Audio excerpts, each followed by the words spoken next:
चाचा चौधरी और राका की वापसी। राका का चाचा बाकू। चाचा चौधरी ने मेरे अजीज भतीजे राका को अंतरिक्ष में भेजकर उसे मुझसे हमेशा के लिए जुदा कर दिया।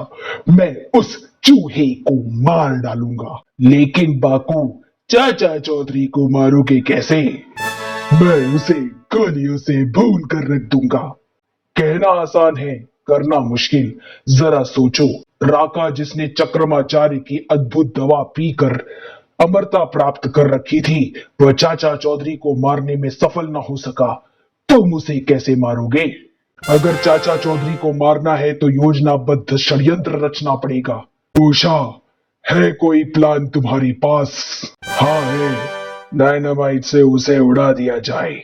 यह डायनामाइट इस कुर्सी के नीचे लगा दिया। चाचा चौधरी को इस पर बिठाकर चाय पीने के लिए कहा जाए, और फिर जब वह चाय की चुस्कियां लगा रहा हो, तब तुम किसी बहाने कुर्सी से दूर उस झाड़ी के पास जाकर खड़े हो जाओ। इसके दो फायदे होंगे। एक तो तुम डायनामाइट से दूर चले जाओगे, दूसरा तुम्हारा झाड़ी के पीछे खड़े होना मेरे लिए इशारा होगा कि मैं छिपकर अंदर से डायनामाइट के कंप्यूटर का बटन दबाऊं। इस तरह चौधरी की धज्जियां उड़ जाएंगी। वाह गोशा, सचमुच तुम्हारे दिमाग की दाद देनी पड़ेगी। उसी तरह का डायनामाइट अब दूसरी कुर्सी में लगा दिया। कुर्सी यहां सजा कर रख दी है। दुश्मन को लाकर इस पर बैठाना तुम्हारा काम है। मैं अभी जाकर उसे अपने साथ लाता हूं। चाचा जी, रॉकेट ने यकायक भौंकना शुरू कर दिया है। साबू, कुत्ता बड़ा सचेत जानवर है। खतरे के आने की खबर सबसे पहले कुत्ते को ही होती है। रॉकेट, अभद्र मत बनो। आने वाले पर इस तरह नहीं भौंकते। चाचा जी, मेरी दिली तमन्ना है कि आप मेरे गरीब खाने पर आकर चाय पिए। उम्मीद है आप मेरी प्रार्थना ठुकराएंगे नहीं। चाचा जी, याद है इस आदमी के आने से पहले रॉकेट भौंका था? साबू, जो आदमी चाह से बुलाने आए उसकी दावत को ठुकराना हमारा उसूल नहीं। तो फिर मैं भी आपके साथ चलूंगा। नहीं साबू, चाय की दावत सिर्फ मुझे ही मिली है। फिर डर किस बात का? हमारे मेजबान के पास बंदूक है। अगर सामने कोई खतरा आ भी गया तो यह बंदूक काम आएगी। बिल्कुल ठीक फरमाया आपने। मैं अंदर से आपके लिए गर्म चाय लेकर आता हूं। सब कुछ योजनाबद्ध चल रहा है। वाह, चाय तो सचमुच लाजवाब बनी है। यह असर फिर कहां मिलेगा? क्यों न यहां से आपका एक फोटो ले लिया जाए। यही मौका है। गोशा कंप्यूटर का बटन दबाता है। जब बाकू अंदर चाय लेने गया था, तब मैंने कुर्सी में लगा डायनामाइट निकालकर दूर झाड़ी में फेंक दिया था। बैठने से पहले मैंने कुर्सी को देखभाल लिया था। दुश्मन पर कभी यकीन मत करो। चाचा चौधरी का दिमाग कंप्यूटर से भी तेज चलता है। बहरहाल, चाय के लिए धन्यवाद। केप केनेडी, अमेरिका के अंतरिक्ष केंद्र से एक यान कार्निवल अंतरिक्ष में दूर दराज अनुसंधान के लिए छोड़ा जा चुका है। माइक, अंतरिक्ष यान कार्निवल से संपर्क स्थापित करो। सर, मैं ये पहले ही कर चुका हूँ। गुड। अंतरिक्ष में अपने अनुसंधान करता हुआ कार्निवल दूर, बहुत दूर निकलता जा रहा है। हम मंगल ग्रह से जो धातुओं के सैंपल लाए हैं, वे पृथ्वी पर बड़े उपयोगी सिद्ध होंगे। स्टीफन, अंतरिक्ष में दूर मुझे किसी इंसान की आकृति दिखाई दे रही है। मखैल, तुम्हें पता है मुझे मजाक पसंद नहीं। मजाक होता तो अच्छा था। हे भगवान, बर्राका है। इसे कुछ वर्ष पहले चाचा चौधरी और साबू ने अंतरिक्ष में फेंक दिया था ताकि पृथ्वी के लोग चैन से जी सके। पृथ्वी का अंतरिक्ष यान वापस पृथ्वी पर लौटने का यह सुनहरा अवसर है। पृथ्वी पर? क्या राका अंतरिक्ष यान कार्निवल के आसपास देखा गया? ऐसा है तो कार्निवल को पृथ्वी पर फौरन वापस उतार लो।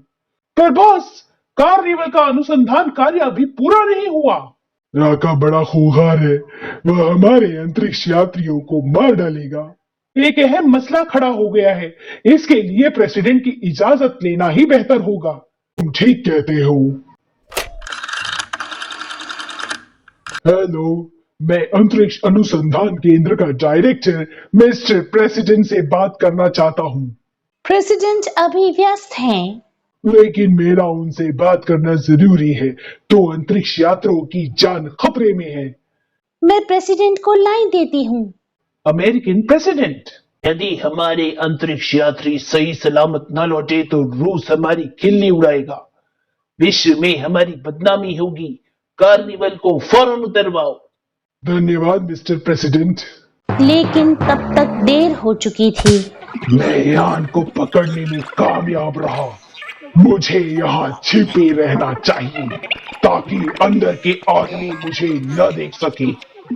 कैप्सूल अलग हो रहा है, इसका मतलब है कि यान के यात्रियों का पृथ्वी पर लौटने का प्रोग्राम है। अगर यह मौका चूक गया तो मैं कभी वापस पृथ्वी पर नहीं पहुंच सकूंगा। पृथ्वी कंट्रोल से वापस आने का आदेश आया है। कैप्सूल को मैंने यान से अलग कर दिया है। ठीक है, राका भी दोबारा नहीं दिखाई दिया। हिंद महासागर। कैप्सूल 100% सही उतरा है। पर कैप्सूल के पीछे मैंने कोई चिपकी हुई चीज देखी है। ये तुम्हारा वहम है। मेरे जहाज हमें लेने के लिए मौजूद है। घर में परिवार के सदस्य हमें मिलकर खुश होंगे। और अमेरिकन जहाज दोनों अंतरिक्ष यात्रियों को लेकर चल दिया। तीसरा यात्री जिसे अमेरिकन जहाज पीछे छोड़ गया। बहुत दिनों बाद पानी देखा। पृथ्वी से दूर रहकर इसकी महत्वता पता चलती है। मेरी बॉल अभी पकड़ कर लाता हूँ। माँ! ओ मेरा बेटा, बचाओ, बचाओ! बेवकूफ औरत, ज्यादा चिल्लाने से दिमाग गर्म हो जाता है। जा, समुद्र में गोते खाने से दिमाग ठंडा हो जाएगा।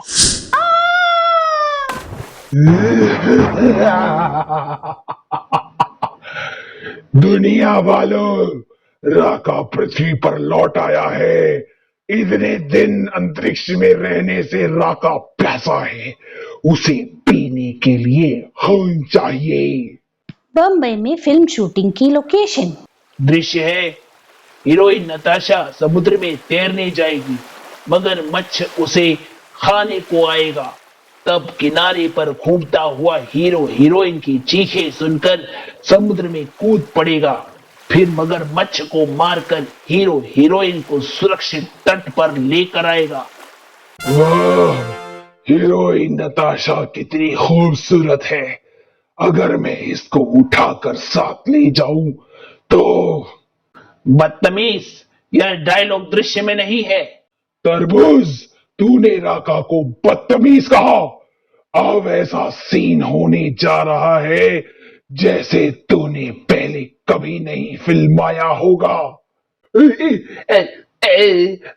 रहम, मुझे बख्श दो, वरना यह फिल्म अधूरी रह जाएगी। राका के पास सिर्फ एक ही चीज नहीं है, रहम। डायरेक्टर दूर एक मकान की छत पर जाकर गिरा। बचाओ, पुलिस, बचाओ! चिल्लाना फिजूल है।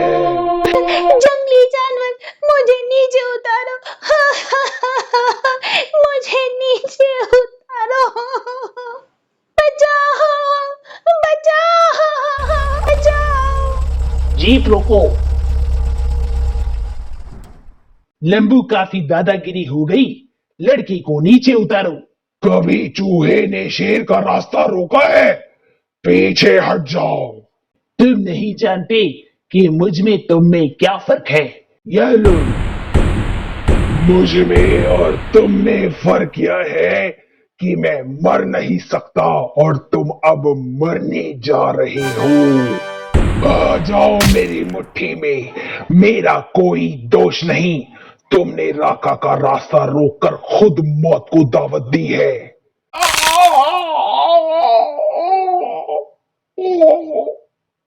मच्छर को मसलना ही अच्छा है। ले जाओ इसे, यह बेजान हो गया है। इसको दफनाने का इंतजाम करो। तुमने हमारे अफसर को मार डाला, मैं तुम्हें गोली से उड़ा दूंगा। शैतान बच्चों को सजा देना मुझे आता है। यह तलवार मेरे किसी काम आएगी। ओ, बस की ब्रेकें फेल हो गई।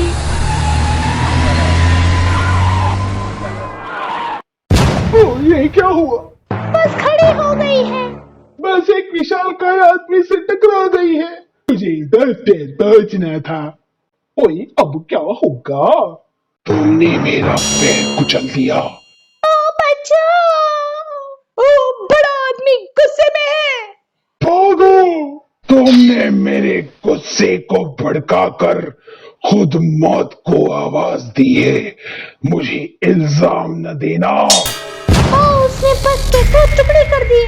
वो सबको मार डालेगा। जान बचाओ! जान बचाओ! अब तुम्हारे सत्यानाश का दौर शुरू होता है। बिजली के खंबे से उसकी मौत हो गई। सब जलाकर राख कर दूंगा, तभी तो संसार को पता चलेगा कि राका लौट आया है।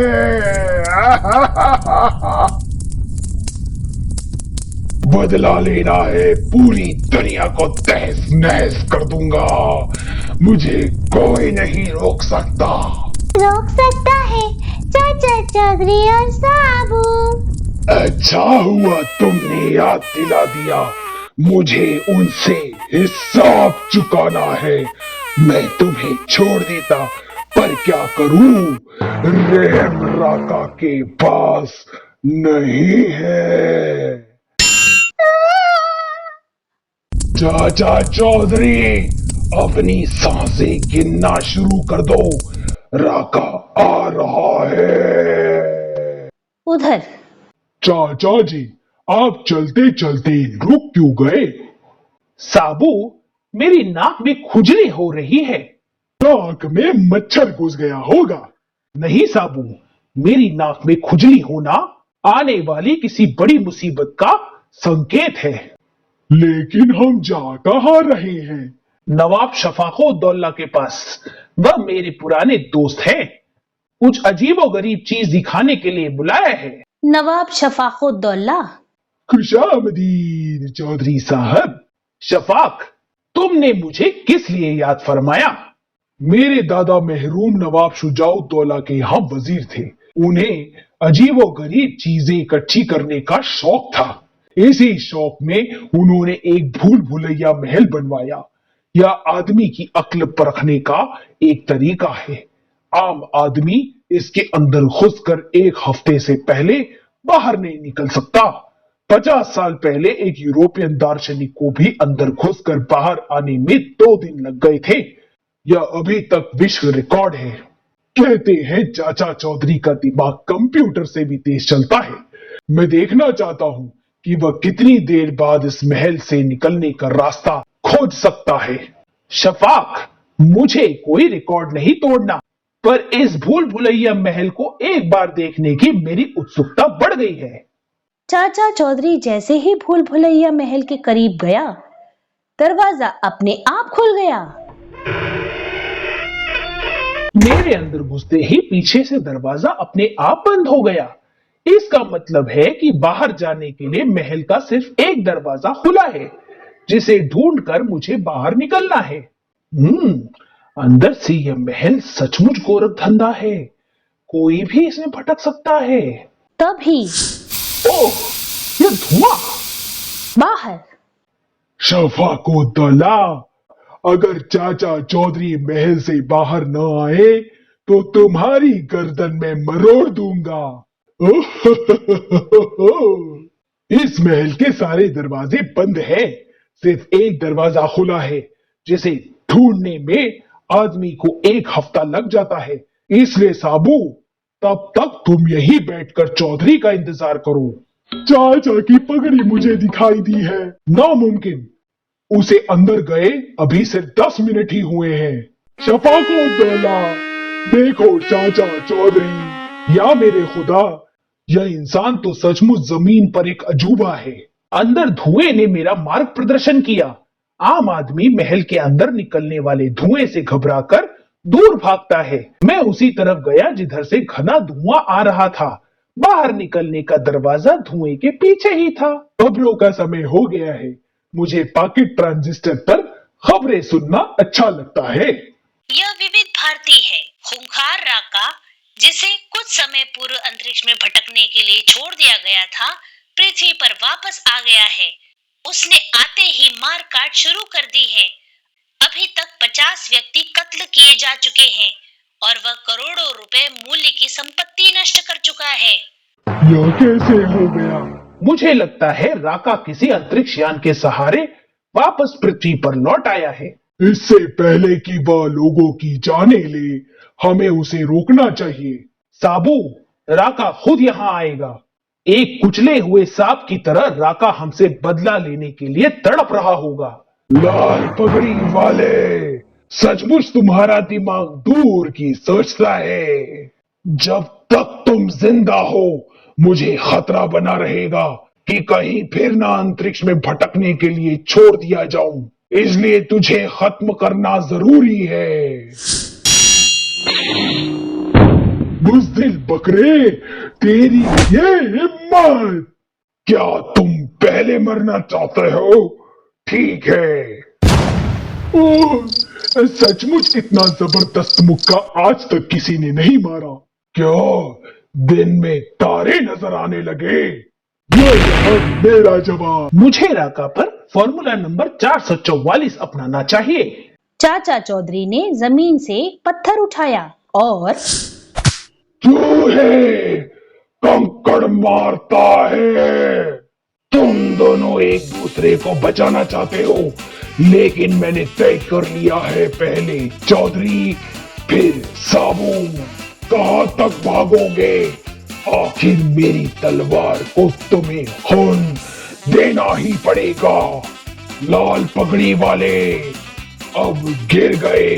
इस महल के अंदर ही मैं तुम्हें मार डालूंगा।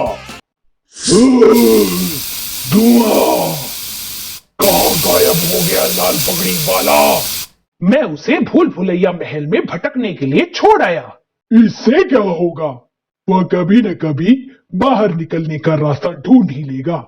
बाहर आते ही वह 2 गुने जोर शोर से मार काट व तोड़ फोड़ शुरू कर देगा। जिस आदमी में ताकत ज्यादा होती है, उसमें अक्ल कम होती है। राका को महल से बाहर आने में 4-5 दिन अवश्य लग जाएंगे। तब तक हम उसे हमेशा के लिए ठिकाने लगाने का हल निकाल ही लेंगे।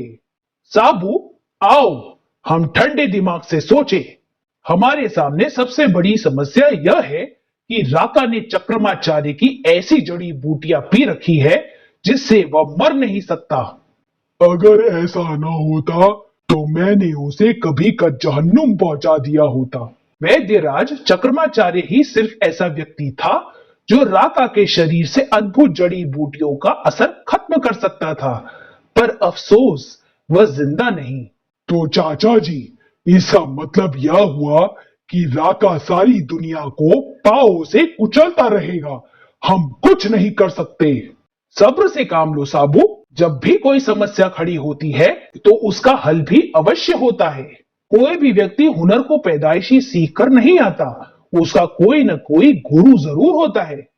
चाचा जी, आप भी कभी कभी मजाक की बातें करते हैं। चक्रमाचार्य 350 साल के बाद मरे। अब उनका गुरु क्या जिंदा होगा? हो सकता है। चक्रमाचार्य के गुरु की उम्र अवश्य अपने चेले से ज्यादा होगी। अगर मान भी लिया जाए कि चक्रमाचार्य का गुरु इस दुनिया में है, तो उसे ढूंढेंगे कहाँ? जहां चाह वहां राह है। हम चक्रमाचार्य की हवेली चलते हैं। उनके नौकर से हमें कुछ पता चल सकता है। स्वर्गवासी राजवैद्य चक्रमाचार्य के नौकर तुलसी ने हवेली का दरवाजा खोला। बाबा, कहीं और जाओ, यहाँ से दवाई नहीं मिलेगी। क्या तुम्हें पता नहीं कि आचार्य जी को मरे अरसा हो गया है? हम इलाज कराने नहीं आए। चक्रमाचार्य बहुत तजुर्बेकार वैद्य थे। जानते हो उनके गुरु कौन थे? गुरु? कभी कभी आचार्य जी बात किया करते थे कि उनके गुरु वज्रदेव किन्हीं घने जंगलों में रहते हैं। हिमालय के घने जंगलों में तो नहीं? हाँ, वही वही। बस इतना काफी है। बाकी काम हम खुद कर लेंगे। अरे साहब, बैठिए, बादाम का शरबत पीकर जाइए। नहीं, एक एक मिनट कीमती है। राका के भूल भुलैया से निकलने से पहले गुरु वज्रदेव को ढूंढ निकालना है। हिमालय के जंगलों की तरफ। चाचा जी, पगड़ी का ख्याल रखिए, कहीं उड़ न जाए। जंगल बहुत बड़ा है, हम कहाँ कहाँ खोजते फिरेंगे। नहीं, हमें वज्रदेव को अवश्य खोजना है। जंगल घना होता जा रहा है, आगे रास्ता दुश्वार है। साबू, चलते आओ। बिना मंजिल हासिल किए हम वापस नहीं लौट सकते। चाचा जी, बचो! ओह, बाल बाल बचे। जंगली बिल्ली, तुमने चाचा पर हमला किया। तुम इसके लिए भारी कीमत चुकाने जा रही हो। मैं तुम्हें खींचकर मारने जा रहा हूँ। तभी घने जंगलों से आवाज आई। शेर को छोड़ दो, शेर को छोड़ दो। साबू, शेर को नीचे रख दो। जीव जंतुओं को मारना अच्छा नहीं, ये कुदरत की देन है। आप कौन? यह सवाल तो मुझे पूछना चाहिए। मेरे घर में घुस बैठिए, कहाँ से आए? मुझे स्थिति को संभालना चाहिए। वैद्यराज चक्रमाचार्य मेरे मित्र थे। हम उनके गुरु श्री वज्रदेव को यहाँ ढूंढने आए हैं। चक्रम के मित्र? तब तुम ठीक जगह पर पहुंच गए। मैं ही उसका गुरु हूँ। मैंने चक्रम से कहा था कि शहर को छोड़कर यहाँ प्रकृति की गोद में आकर बस जा, लेकिन वह नामाकूल चक्कर खा गया। उसका नतीजा क्या हुआ? लेकिन फिर भी आचार्य 350 साल से ज्यादा जिए। बहुत छोटी उम्र में मर गया। छोटी उम्र? बाबा, आपकी आयु कितने साल की होगी? पता नहीं, 1000 के बाद मैंने गिनना छोड़ दिया। अगर आदमी प्राकृतिक वातावरण में रहे तो लंबी उम्र जी सकता है। हमारे कौरव पांडवों में जो बल था वह आज कहाँ। शहर में फैक्ट्रियों का धुआं और ट्रक बसों का शोरगुल सारे वातावरण को दूषित कर रहा है। इंसान को बाहर से खाए जा रहा है। शहर के निवासियों को अंदर से द्वेष और ईर्ष्या खोखला किए जा रही है। ऐसी हालत में आदमी लंबी उम्र कैसे जी सकता है? तुम पहले शहरवासी हो जिसे मैं हृष्ट पृष्ठ देख रहा हूँ। बाबा, साबू जुपिटर का प्राणी है। वह पृथ्वी पर आया था और यहाँ का होकर रह गया। खैर, तुम यहाँ आने का अपना मकसद बताओ। चक्रमाचार्य ने एक दवाई का आविष्कार किया था जिसे पीने से इंसान मौत से मुक्ति पा लेता है। वह अद्भुत दवाई एक खूंखार डाकू राका के हाथ लग गई। उसे पीकर उस दरिंदे ने संसार भर में त्राही त्राही मचा दी है। उस दवाई के असर को खत्म करने का नुस्खा चक्रमाचार्य के पास था, या फिर आपके पास होगा। हिमालय में ऐसी जड़ी बूटियां हैं जो उस दवाई के असर को खत्म कर सकती हैं और राका मर सकता है। पर उन जड़ी बूटियों की प्रक्रिया करके दवा में परिवर्तित करने में कई वर्षों का समय चाहिए। तब तक राका पूरे विश्व को खत्म कर चुका होगा। हमें उसे तुरंत रोकना है। इससे तो चक्रमाचार्य ऐसी दवाई का आविष्कार न करते तो अच्छा था। साबू, सब्र से काम लो। अभी हमने लड़ाई हारी नहीं है। बाबा, राका को एक आम आदमी की तरह भूख लगती है, प्यास लगती है, नींद आती है और चोट लगने पर उसे दर्द भी होता है। मर्ज की उसमें सारी प्रतिक्रिया होती है, सिर्फ वह मर नहीं सकता। अगर हम उसे मार नहीं सकते तो उसे अनंत काल के लिए सुला तो सकते हैं। तुम्हारी बुद्धि बड़ी तीक्ष्ण है। वज्रदेव एक छोटे वृक्ष के पास गया। इस वृक्ष का फल तुम्हारी समस्या हल कर सकता है। यह फल अगर किसी के पेट में चला जाए तो जब तक यह पेट में रहेगा वह आदमी सोया रहेगा। चाचा चौधरी ने वह फल ले लिया। और इसे राका के मुंह में डालना हमारा काम है। चाचा जी, इस फल को आप परख तो लो। अगर तुम बाकी की उम्र स्वप्न देखते बिताना चाहो तो इसे खाकर देखो। चाचा चौधरी ने वह जंगली फल जेब में डाल लिया।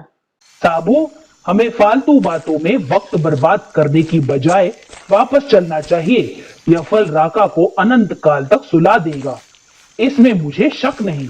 लेकिन अगर यह जंगली फल राका के पेट से किसी तरह बाहर आ गया तो वह फिर से उठ खड़ा होगा।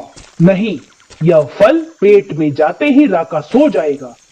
सोए हुए और मरे हुए आदमी में सिर्फ सांस का ही फर्क होता है। लेकिन सोने के बाद भी हमारे अंदर की बहुत सी प्रक्रियाएं जारी रहती हैं।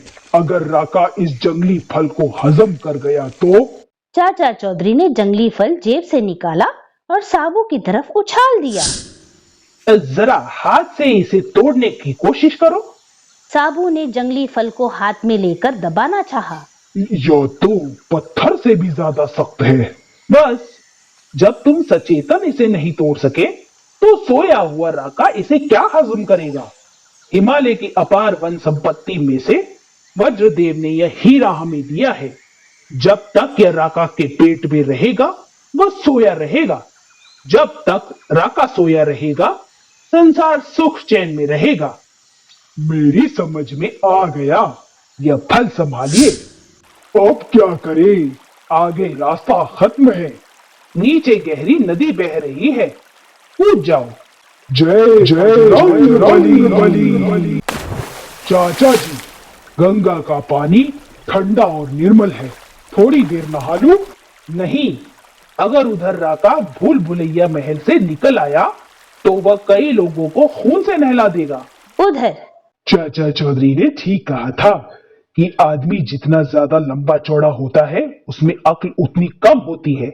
राका अभी तक भूल भुलैया में फंसा पड़ा है। यह भी तो संभव है कि राका कभी भी बाहर आने का रास्ता न खोज सके। यदि ऐसा हो गया तो मेरा यह महल दरगाह की तरफ पूजा जाएगा। बाहर आने के लिए यह एकमात्र दरवाजा जो खुला रहता है, इसे भी मैं बंद किए देता हूँ। अंदर राका। धुआं मेरी आंखों में भर गया है, मुझे कुछ नहीं दिखाई देता। आंखें धुएं से बंद थीं, फिर भी राका गुस्से में अंधाधुंध तलवार चलाता रहा। 2 दिन तक गुस्से में वह तोड़ फोड़ करता रहा। ओह, दीवार दिख नहीं रही पर मजबूत पत्थर की बनी है। इसे न मैं तोड़ पाऊंगा न तलवार। और घूमते घूमते आखिर तलवार का हाथ एक दरवाजे पर जा पड़ा। लगता है यह कोई दरवाजा है। चाचा चौधरी, मरने के लिए तैयार हो जाओ। कहाँ है वो चूहा जो मुझे उस महल में गुमराह करके आ गया था? चाचा चौधरी और साबू कहाँ है? कई दिन तक मैं भूखा प्यासा उस इमारत में भटकता रहा। मुझे नहीं पता कि वे कहाँ है। जब तक मैं उन्हें खत्म न कर दूं, चैन से नहीं बैठूंगा। दुनिया ये तलवार तब तक तुम्हारे फिरती रहेगी जब जब तुम चौधरी सब मेरे वाले नहीं करेंगे। राका का आतंक एक बार फिर फैलने लगा। मुझे छोड़ दो। जब तक चाचा चौधरी का पता नहीं बताते तब तक यह कत्लेआम होता रहेगा। पुल गिराए जाने लगे, रेलें पटरियों से उतरने लगी। राका जिधर से गुजरता गया लाशें पिचती चली गईं। चाचा चौधरी की तलाश में वह सीमा पार करके पाकिस्तान भटक गया। या खुदा! उसने पाकिस्तान में भी मारकाट का सिलसिला जारी रखा।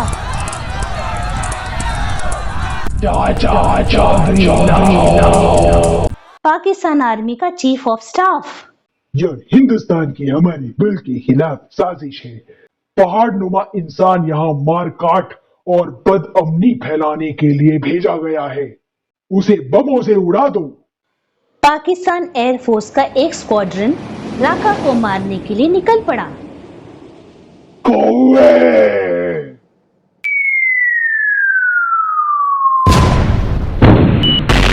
या खुदा, मैं क्या देख रहा हूँ? इतने खतरनाक बमों के बावजूद भी वह जिंदा है। शायद हमारे टारगेट ठीक नहीं बैठे। इस बार पूरा स्क्वाड्रन एक साथ अटैक करेगा।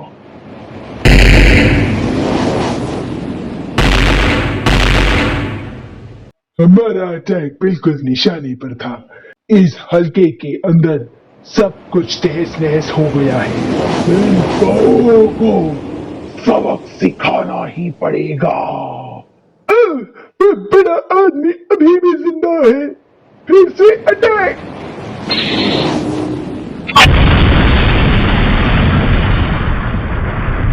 पाकिस्तानी कमांडर आया। चाचा चौधरी मेरे हवाले कर दो, नहीं तो मैं सब कुछ तहस नहस कर दूंगा। तो ये बात है, यहाँ ताकत की नहीं डिप्लोमेसी की जरूरत है। तुमको जिस आदमी की तलाश है उसकी बीवी को पकड़ लो, वह बीवी को छुड़ाने भागा आएगा। इस जनरल ने तरकीब अच्छी बताई है। जनरल, तुम इनाम के हकदार हो। हमारे सिपाही तुम्हें वापस बॉर्डर पर छोड़ आएंगे। राका को वापस सरहद के पार पहुंचा दिया गया। मुसीबत चली, नहीं तो पता नहीं इस शैतान ने हमारे मुल्क का कितना नुकसान करना था। बस अब आगे चाचा चौधरी का घर ढूंढना मुश्किल नहीं। चाचा चौधरी के घर पर। मैं पहचानता हूँ, यही है वो। ए औरत, राका तुम्हें लेने आया है। यह देखा है, इसने शहर के कई मजनुओं की खोपड़ियां पिलपिली कर दी हैं। मैं तुम्हें मारना नहीं चाहता था, मगर तुमने मुझे गुस्सा दिला दिया। अब यह तलवार तुम्हारी गर्दन पर गिरने जा रही है।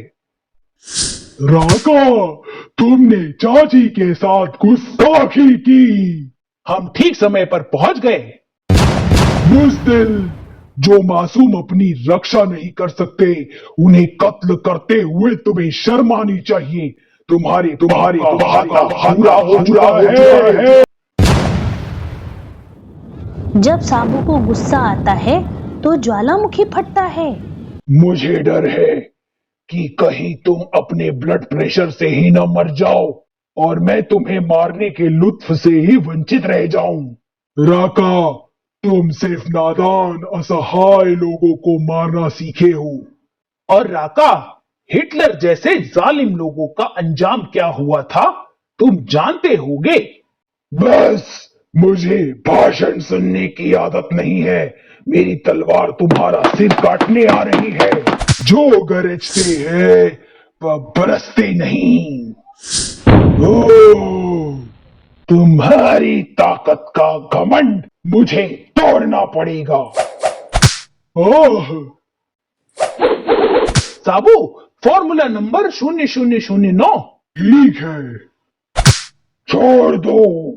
साबू की पकड़ आज तक कोई नहीं छुड़ा सका। ले, तेरा उधार तेरे ही सिक्कों में। ओ राका की तलवार गिरने पर साबू ने उसे अपनी जकड़ में ले लिया और पूरी ताकत से अपना दबाव डाला। राका कराह उठा। यही मौका है वज्रदेव के दिए हुए निद्रा फल का इस्तेमाल करने का। और चाचा चौधरी ने निशाना बांधकर जो निद्रा फल फेंका तो वह सीधा राका के मुंह में गया। मेरे मुंह में क्या गया? रसगुल्ला। ये लाल पगड़ी वाला बहुत चालाक है। मेरे अंदर जो भी चीज गई है उसमें जरूर कोई कारस्तानी है। अब इसको मारना जरूरी है। अगर वज्रदेव के निद्रा फल का असर ना हुआ तो कहां तक भागोगे? इस बार तुम मौत से नहीं बच सकते। गिर गए, बस एक हाथ और काम तमाम। तभी ओ नींद, प्यारी नींद, तू कहाँ थी? बरसों से नहीं सोया मैं। सोया हुआ राका भी कम मुसीबत नहीं होगा। इसके खर्राटों का शोर, तौबा तौबा। लेकिन इसकी शैया नरम समुद्र तल होगा। साबू, इसे फेंक आओ। साबू राका को लेकर समुद्र की तरफ चल दिया। इसके खर्राटों से मेरे कान बजने लग गए।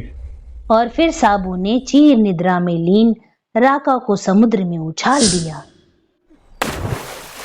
सोया हुआ राका समुद्र में दूर तक तैरते गया। एक दिन एक विशाल व्हेल मछली आई। उसने अपना मुंह खोला और राका को निगल गई। व्हेल दूर दराज समुद्रों की ओर चली गई। चाचा जी, अगर समुद्र में कोई विशाल जंतु राका को निगल गया तो क्या वह मर जाएगा? साबू, ऐसा होता तो अच्छा होता। भाग्य की विडंबना है कि राका मर नहीं सकता। उस बड़े जंतु के पेट में गहरी निद्रा में सोया रहेगा। अब तुम चाय पियो। साबू घड़े में चाय पीता है।